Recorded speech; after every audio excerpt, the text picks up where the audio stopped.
The PDF with a hash mark or the QR like hash mark is one representation of the credential that is generated.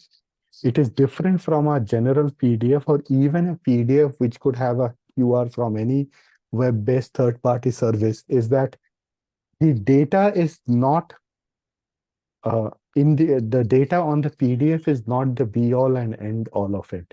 The data is just what you have as a credential is a representation. The real data is the one that is anchored and is packaged and presented. So I think those who are looking at, again, this is, I think, a perception thing, that you're looking at the PDF and trying to say, oh, this PDF has a QR, that PDF doesn't has a QR. So if I add a QR, probably this will be, no, it's not going to be apples to apples, because if you are not using a verifiable data registry like the cord blockchain, if you're not providing immutability of data, if you're not providing the opportunity for anybody to all look up the current status of the credential, then you are not providing the verifier or the relying party with the reassurance that they're looking at the correct data set with the correct status and all of that. And the PDF, like for example, let me sort of contrive this example. Let's say I have received a certificate because I have participated in a workshop, but then I realized that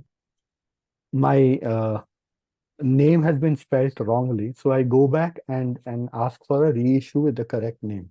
Now, at that point in time, I have two certificates, right? And very rarely do organizations actually say, okay, come back and submit the previous one so that we can tear it up and there will be no copies of it. But between these two incidents, like me receiving the first one and requesting a corrected one, if I had already made a couple of copies and circulated it and given it to people to whom I can say, hey, this is a minor error, excuse it, but this is what it is, and they are okay with it, I have just circulated incorrect credentials in the market, right? So basically, that is the part, is that you have to reduce the impact of incorrect data sets being circulated, and verifiable credentials is one way that can be done.